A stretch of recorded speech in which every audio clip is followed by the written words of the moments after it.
할렐루야. 우리가 살펴보는 이 스가랴서는 특징이 있습니다.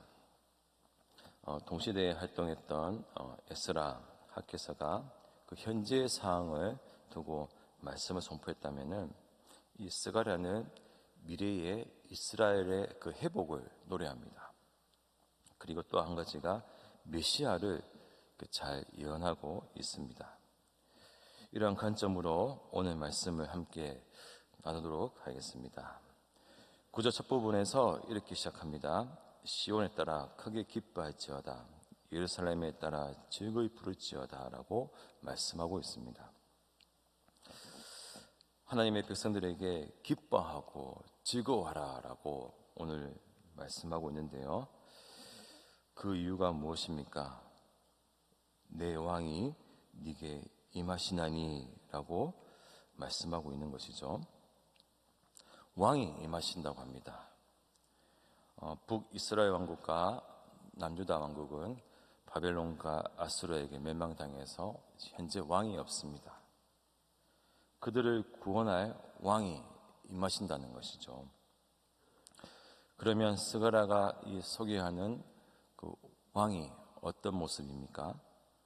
그 다음 구절에서 이렇게 말씀합니다. 그는 공의로우시며 구원을 베푸시며 겸손하여서 나귀를 타시나니 나귀의 작은 것 곧 나귀의 새끼니라. 보통 사람들에게서 기대하는 왕의 모습이 있습니다. 멋진 말을 타고 강하고 힘이 세 보이는 그런 왕의 모습을 그려봅니다. 하지만 오늘 소개하는 이 왕의 모습은 나귀를 타고, 그것도 나귀의 새끼, 볼품이 없고 초라한 모습입니다. 왕이 실제로 이러한 모습으로 온다면은 실망할 수도 있을 것입니다.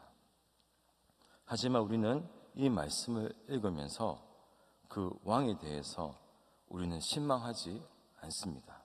왜냐하면은 이 말씀대로 오신 분이 예수 그리스도이심을 우리는 알기 때문입니다. 한편으로는 궁금하기도 합니다. 왜 하필이면 나귀를, 그것도 나귀 중에 어린 그 나귀 새끼를 타고 오셨을까? 그것은 바로 이 겸손의 왕이신 예수님을 나타냅니다.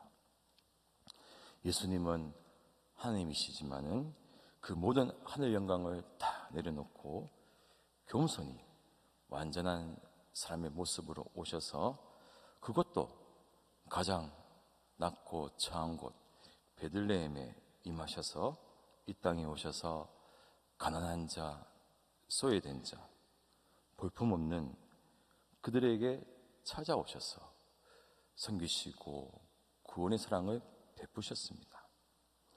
만약에 예수 그리스도가 겸손하지 않으셨다면 이 땅에서의 일반적인 왕의 모습, 군림하려고 하고 자신의 권위와 명예와 지위만을 높이려고만 했다면, 그 모습으로 우리에게 왔다면 어땠을까요? 예수님은 십자가의 그 최고의 섬김, 그 십자가의 사랑을 우리에게 베푸시지 않았을 것입니다.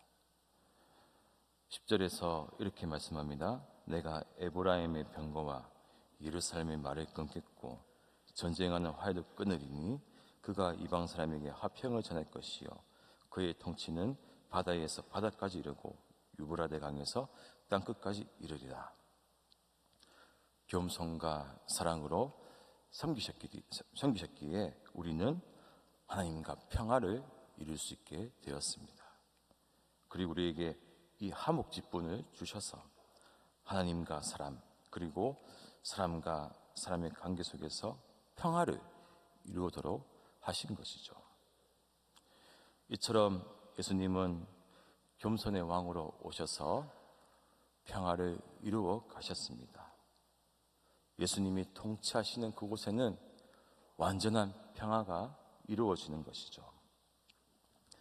교만이 있는 곳에는 다툼과 허영뿐입니다. 교만한 사울 왕을 보더라도 그 교만한 마음에 정욕과 욕심이 가득하여서 늘 시기와 죽임, 다툼뿐이었죠. 하지만 이 초대교회의 모습, 예수님이 통치하시는, 성령이 가득히 임재하시는 그곳에는 어떻습니까? 늘 모이기를 힘쓰고 하나됨을 이루어가고 평화를 이루어갔습니다. 우리의 공동체가, 우리의 가정이, 직장이, 우리가 있는 그곳에 예수님의 평화가 임하기를 소망합니다. 이러한 평화가 임할 수 있도록 겸손의 왕이신 예수님을 나의 왕으로 인정하고 그 예수님만이 통치하시기를 기도하고 그리고 그 주신 사랑으로 섬기셔서 여러분의 삶에 그 있는 모든 곳에 그 은혜와 평화가 임하는 귀한 축복이 있기를 소망합니다. 그리고 우리가 기뻐해야 할 또 한 가지 이유가 있는데요. 12절에서 이렇게 말씀합니다. 갇혀 있으나 소망을 품은 자들아 너희는 요새로 돌아올지니라. 내가 오늘도 이르노다. 내가 네게 갑절이나 갚을 것이라. 이 갇혀 있으나 소망을 품은 자들이라는 것은 이 당시에 백성들은 70년 동안 포로 생활 끝에 자유롭고 다시 고국으로 복귀를 할 수 있게 되었습니다. 하지만 백성들은 행복하기보다는 절망 속에 있습니다. 왜냐하면 황폐해진 나라를 재건해야 한다는 현실의 어려움 속에 있습니다. 그래서 그 현실의 문제 속에서 갇혀서 어떤 사람은 나라에 오는 것을 주저하거나 그리고 재건하는 것을 미룬다는 것이죠. 그래서 스가랴 선지자는 현실은 힘들고 어렵지만은 이스라엘을 회복시키시라는 이 약속의 말씀을 우리가 믿고 그것을 소망을 두고 우리가 하나님께 돌아오자 다시 나라로 복귀해서 우리가 나라를 재건하자. 그러면 갑절의 축복이 있을 것이다 라고 오늘 말씀하고 있습니다.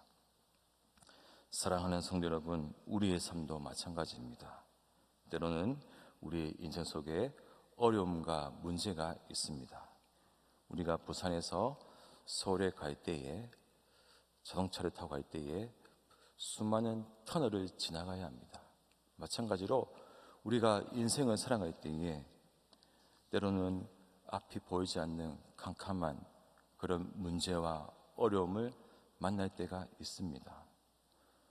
우리가 인생을 살아간다는 것은 이러한 무수한 문제의 어려움의 고난의 터널을 지나가야 합니다. 피할 수가 없는 것이죠. 인생 속에서 문제 없는 인생은 없습니다. 누구나 다 인생에 지고가 있는 것이죠. 얼마 전에 한 유명한 잘 나가는 젊은 아이돌 가수가 자살했다는 소식을 듣게 되었습니다. 뉴스를 보니까 그동안 힘들었다라는 그의 고백을 볼 수 있었는데요. 참 마음이 아팠습니다. 그 연예에 대해서 어떻다 하기보다는 인생은 누구나 가난한 자나 부자나 인기 있는 자나 명예 있는 자나 다 문제가 있고 어려움이 있다는 것이죠. 오늘 스가랴 선지자는 이러한 연약한 문제에 있는 우리 인생 속에서 그래서 그 문제 속에서 갇혀 절망하고 방황할 수밖에 없는 그런 백성에게 하나님께 소망을 두라고 우리에게 말씀하고 있습니다. 소망을 두고 살아가면은 하나님께 주실 축복들을 오늘 12절 하반절에서 17절까지 우리에게 말씀하고 있습니다. 12절에서는 갑절의 축복이 있을 것이다. 그리고 13절에서 15절까지는 만군의 여호와께서 천군 천사들을 통하여서 이스라엘의 원수들, 미래의 원수까지 물리치시고 이스라엘을 보호하시고 승리를 약속하십니다. 그리고 17절에서는 이 땅에서의 형통함과 번창을 축복하고 약속하십니다. 사랑하는 성도 여러분, 현재 어떤 어려움이나 고난, 핍박을 당하고 계십니까? 하나님께 소망을 주시기를 바랍니다. 우리가 소망이 있기에 기뻐하고 즐거워하고 감사하고 찬양할 수가 있습니다. 인생에서 참된 불행, 절망의 순간이 무엇일까요? 가난해서 병들어서가 아닙니다. 소망이 없는 것이 불행한 것이고 절망의 순간입니다. 소망이 있기에 우리는 감사할 수 있고 찬양할 수가 있습니다. 시편 71편 5절에서 다윗이 이렇게 고백합니다. 주 여호와여, 주는 나의 소망이시여 내가 어릴 때부터 신뢰한 이 신이라. 노쇠하고 병들은 다윗, 외적으로는 강대국이 쳐들어오는 그런 어려움, 위기 속에서 다윗은 절망하지 않습니다. 내가 어릴 때부터 신뢰한 그 주님을 바라보고 나의 소망이시다 라고 소망을 두며 살아갑니다. 그래서 다윗은 그 어려움을 극복하고 이 시편을 기록하는 것이죠. 하나님께서는 변함없이 우리를 사랑하시고 함께 하십니다. 그리고 약속하신 그 말씀을 반드시 이루시는 우리의 참 소망이십니다. 이러한 소망이신 하나님이 우리 가운데 함께 하심을 잊지 마시고 늘 주님께 소망을 두시며 살아가시기를 소망합니다.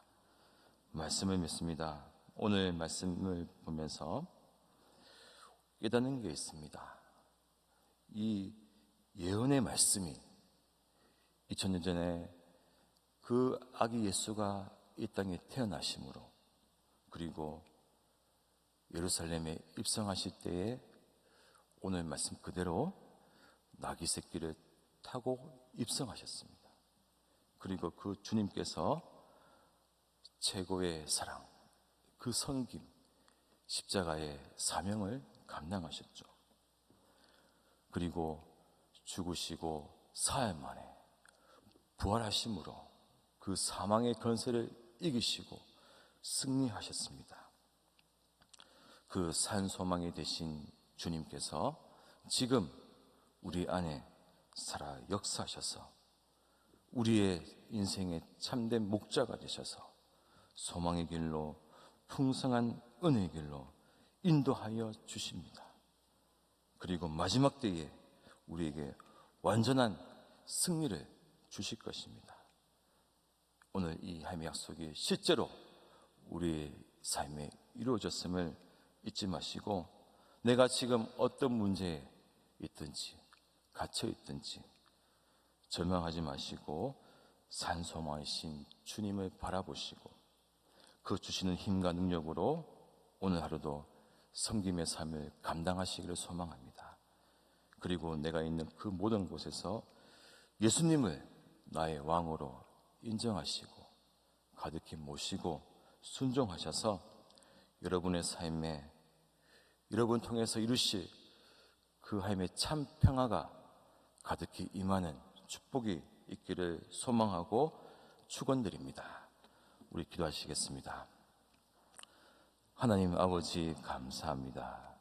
우리 주님께서 나의 산 소망이 되셔서 지금도 우리를 인도하시고 우리에게 소망의 삶으로 인도하심에 감사합니다. 주여, 우리가 있는 그 모든 곳에서 주님만을 나의 왕으로 모시고 그 목자 되신 주님이 인도하시는 그 말씀대로 순종함으로 우리를 통해서 행하실 주님의 참 평화가 우리 가운데 임하고 그 은혜와 풍성함이 이루어지는 놀라운 축복이 있도록 주여 역사하시고 함께하여 주시옵소서. 하나님, 우리 보동교회를 늘 지켜보아 주시고, 하나님, 우리 교회를 통해서 아버지 이 지역사회와 부산, 경남, 나아가 대한민국 전 세계로 예수님의 참 평화를 널리 전하는 귀한 축복의 도구로 쓰임받는 복된 교회로 축복하시고 늘 성령으로 가득히 임재하여 주시옵소서. 우리 담임 목사님 늘 영육간의 강건함을 주시옵고 늘 성령 충만 은혜 충만케 하여 주시옵소서.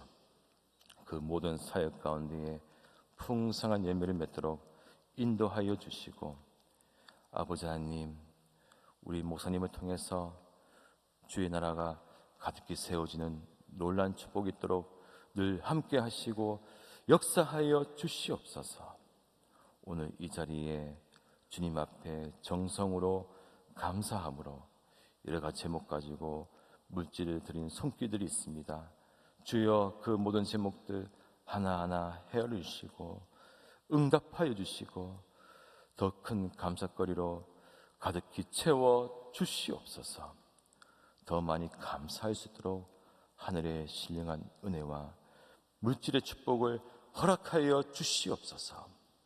오늘 이 자리에 참석한 우리 모든 주의 권속들, 주여 이 시간 그들의 심령에 가득히 성령으로 임재하여 주시고 하나님 이 시간 기도할 때에 주님 만나 주시고 주의 음성을 듣게 하여 주시옵소서. 기도할 때에 주여 성령 충만받게 하여 주시고 오늘 주신 능력으로 말미암아 주의 나라와 의를 이루가는 오늘 하루가 되시도록 이 시간 주여 능력을 부어 주시옵소서. 살아계신 예수님의 이름으로 기도하옵나이다. 아멘.